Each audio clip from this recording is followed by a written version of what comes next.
యోహాను 16 స్త్రీ ప్రసవించునప్పుడు ఆమె గడియ వచ్చెను గనుక ఆమె వేదనపడును.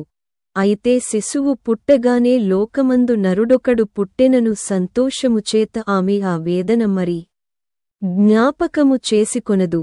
అటువలే మీరును ఇప్పుడు దుఃఖపడుచున్నారు గాని మిమ్మును మరల చూచెదను. అప్పుడు మీ హృదయము సంతోషించును. మీ సంతోషమును ఎవడును మీ యొద్దనుండి తీసివేయడు. ఆ దినమున మీరు దేని గూర్చియు నన్ను అడుగరు. మీరు తండ్రిని నా పేరట ఏమి అడిగినను ఆయన మీకు అనుగ్రహించునని మీతో నిశ్చయముగా చెప్పుచున్నాను. ఇదివరకు మీరేమియూ నా పేరట అడుగలేదు. మీ సంతోషము పరిపూర్ణమగునట్లు అడుగుడి, మీకు దొరకును.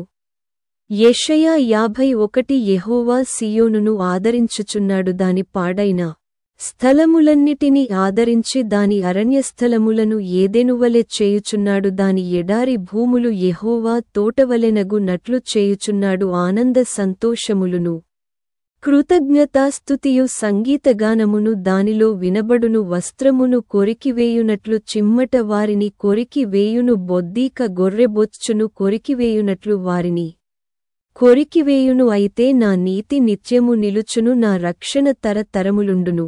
యెహోవా విమోచించినవారు సంగీతనాదముతో సీయోనునకు తిరిగి వచ్చెదరు. నిత్యసంతోషము వారి తలల మీద ఉండునువారు సంతోషానందము గలవారగుదురు. దుఃఖమును నిట్టూర్పును తొలగిపోవును.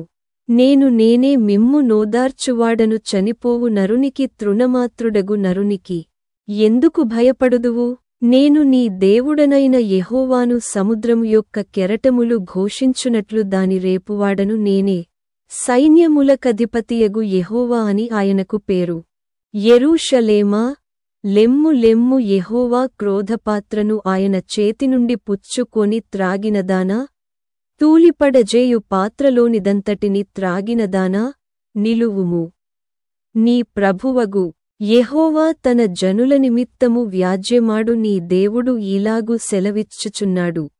ఇదిగో తూలిపడజేయు పాత్రను, నా క్రోధ పాత్రను నీ చేతిలోనుండి తీసివేసియున్నాను. నీవికను దానిలోనిది త్రాగవు.